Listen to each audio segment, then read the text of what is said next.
Queridos irmãos e irmãs, neste 11º domingo do tempo comum, temos aí uma riquíssima instrução da palavra de Deus, que pode, sem dúvida, nos ajudar a viver melhor nosso dia a dia. Gostaria de iniciar então a nossa reflexão pelo Salmo responsorial. Como é bom agradecermos ao Senhor. Cantar salmos de louvor ao Deus Altíssimo. Proclamar a sua bondade e anunciar o seu amor, sempre fiel. Primeira pergunta que eu faço. Nós agradecemos o Senhor?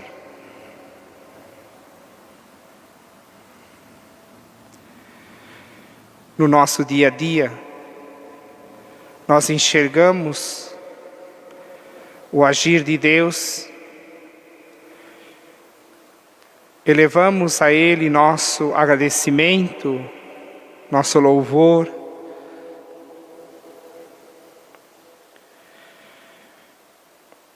Quantos motivos nós temos para agradecer a Deus?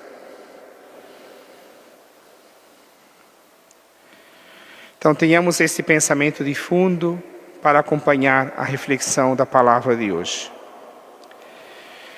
O ensinamento de hoje, e que nos convida de fato a agradecer a Deus, é como Deus conduz a vida dos homens e mulheres. Como Deus age no meio de nós. Como Deus revela a sua vontade. E a vontade de Deus vivida tem um nome. Reino de Deus. Quando nós vivemos a vontade de Deus, nós participamos do reinado, do seu reinado. E hoje Jesus ensina duas características importantíssimas do reino proclamado e anunciado por Ele. Primeiro, o reino é de Deus. Eu falo, nossa, padre, mas isso é óbvio. Não é tão óbvio assim na cabeça da gente. O reino é de Deus. É Ele que toma a iniciativa, é Ele que nos chama e é Ele que nos propõe. Mas não apenas.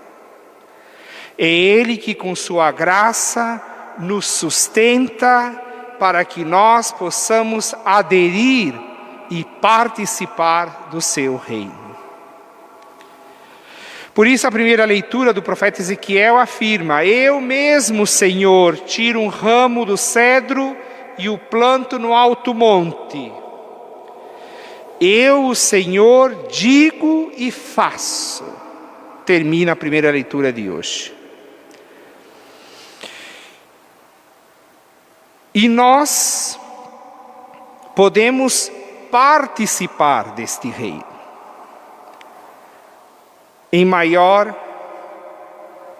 adesão e, portanto, maior participação ou não. E na medida em que nós somos introduzidos no reino de Deus pela palavra de Cristo e pelo seu modo de viver, nós vamos então compreendendo que este reino que tem a iniciativa em Deus e que a Ele pertence, ele tem uma força escondida, tem uma força própria. E quando a palavra de Deus é vivida, ela testemunha a presença do reino de Deus e a nossa participação nele. Então a primeira parábola de Jesus afirma: a semente cai na terra e a própria terra vai produzindo, fazendo crescer, germinar, crescer, fortalece a planta, até que ela produz folhas, frutos. E quando chega o tempo, o homem passa a foice e colhe os frutos. Então aí tem outro elemento importantíssimo. Os frutos do reino, eles são gerados no tempo oportuno. Há um tempo de crescimento e de amadurecimento. Para nós que vivemos nessa sociedade globalizada, onde tudo é computadorizado em sua grande parte, e a gente aperta um botão e tudo, a nova geração quer tudo para ontem. E nós que estamos no meio, a gente ainda aprendeu que há tempo para as coisas. Os nossos avós, os nossos pais, tentaram nos ensinar isso, que há tempo.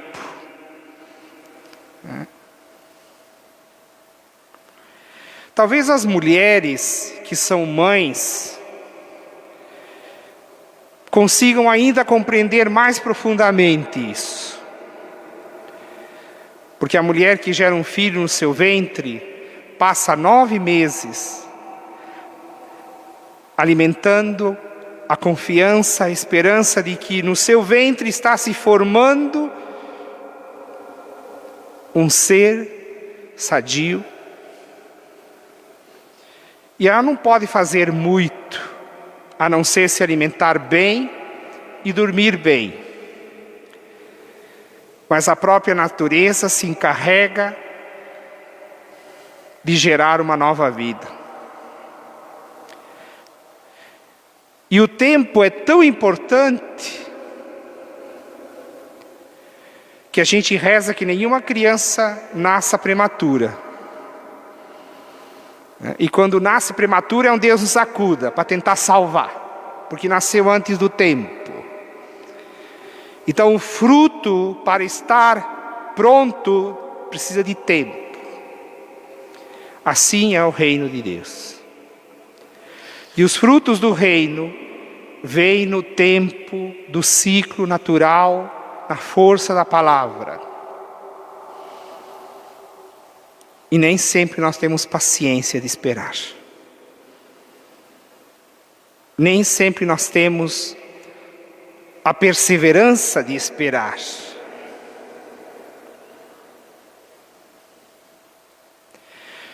Mas dentro desse aspecto tem um ensinamento também que eu acredito que a gente deve recordar.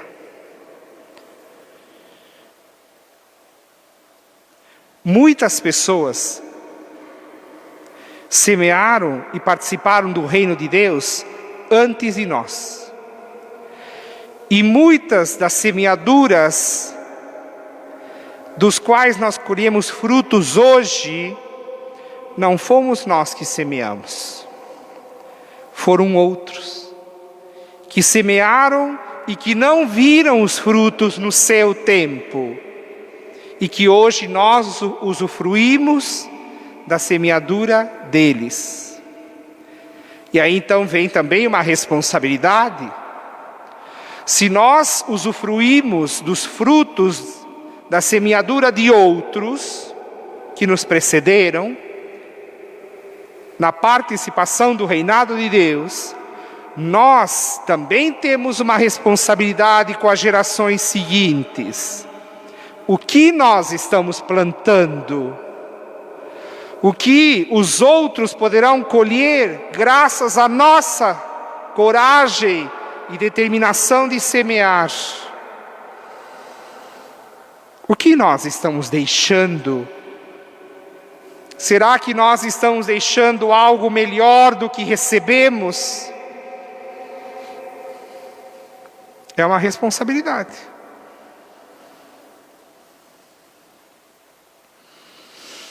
Segunda parábola. a semente menor, que depois se torna a hortaliça maior, mas que começa insignificante. Ninguém dá valor. É simples, pequena, humilde.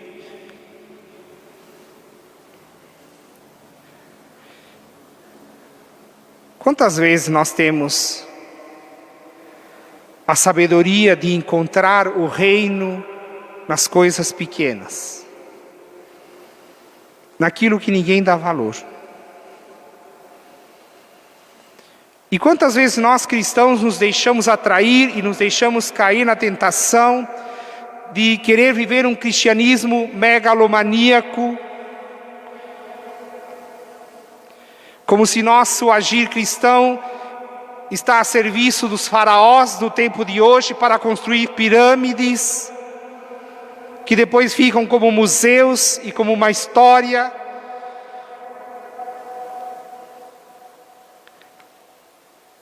Nós não servimos aos faraós do tempo presente, e que infelizmente tem muitos. Para participar do reinado de Deus, nós servimos ao servo humilde que se entrega por amor e oferece vida em plenitude. E a semente humilde e pequena que cai na terra e depois se torna uma hortaliça, onde os pássaros fazem ninhos, botam um ovo e a sua ninhada cresce.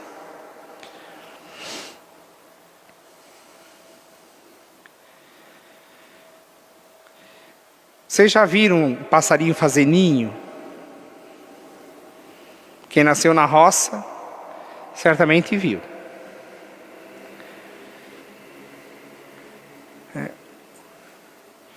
O ninho se faz com um galho seco, com aquilo que está perdido, com aquilo que não tem valor.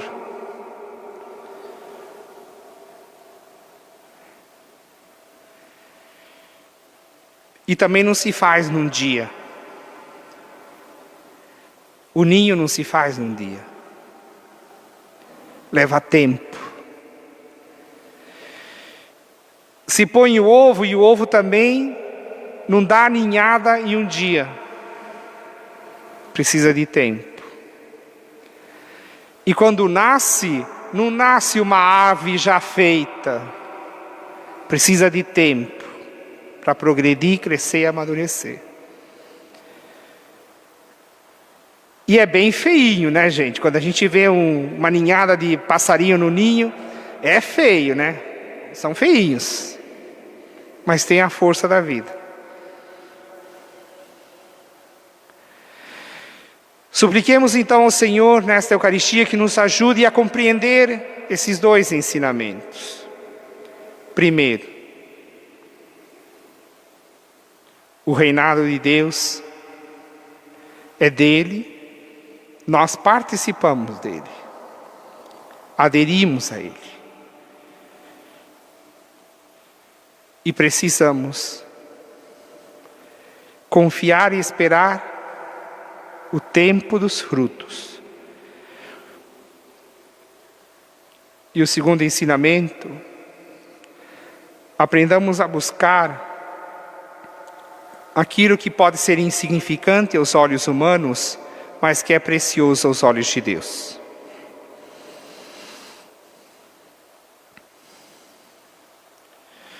E para concluir, tomamos então a segunda leitura da carta de Paulo aos Coríntios. Um ensinamento belíssimo do apóstolo. O apóstolo São Paulo afirma: enquanto nós caminhamos neste mundo, nós caminhamos na fé, não na visão clara. Na fé, não na visão clara. E nós sabemos disso. A nossa fé a nossa vida cristã é um exercício permanente de adesão na fé, na esperança e de crescimento na caridade. E o apóstolo São Paulo afirma que a gente caminha para a transformação final e o fruto final, que é quando o nosso corpo será glorificado. E nesse crescimento, nesse percurso, nós participamos do reinado de Deus. Rumo à plenitude que possuiremos somente após a ressurreição e a vitória sobre a morte. Enquanto estivermos neste mundo peregrinos, caminhamos na fé e não na visão clara. Por que tem muita gente que abandona o Evangelho? Porque quer ter tudo na mão. Quer ver tudo a priori. Mas Jesus não trabalha assim.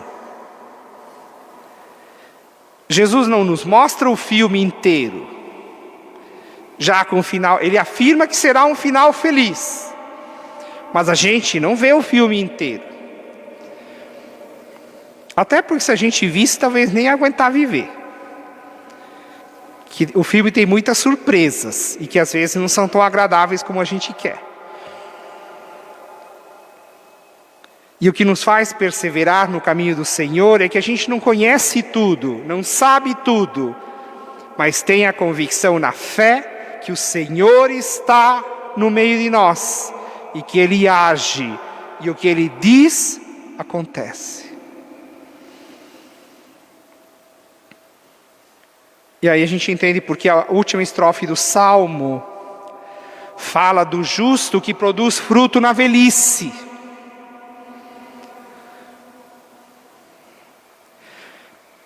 A última estrofe do Salmo fala isso. Produzir fruto na velhice. E a gente tem a ilusão de que só se produz fruto quando é jovem, quando é forte, quando é saudável, quando é dinâmico. E numa sociedade nossa onde uma grande parte adora o Deus dinheiro, o idoso que já está cansado porque trabalhou muito, está fragilizado pela idade, pela saúde, não produz coisas que trazem dinheiro, por isso não é valorizado. Mas o apóstolo São Paulo diz, aquele que é justo, ele avança, cresce, progride, e aí o Salmo reafirma, o velho, na velhice, também produz fruto. E é justo, e floresce como a palmeira ou como o cedro do Líbano. Tomara que em Deus nós cheguemos à velhice produzindo frutos. E que essa palavra de Deus se realize em nós. E que a nossa semeadura seja tão abundante e tão generosa que ficarão frutos até para gerações seguintes, como nós colhemos os frutos dos que nos precederam. Que o Senhor continue realizando sua obra de salvação em nós e entre nós, e que nós participemos com alegria do seu reino. Jesus nos ensina na oração do Pai Nosso a rezar que venha a nós o vosso reino.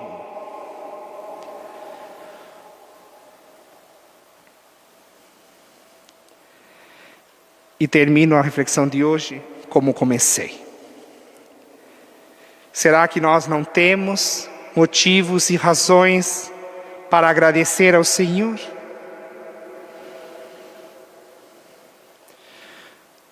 Se renova o convite do salmista. É bom agradecer ao Senhor.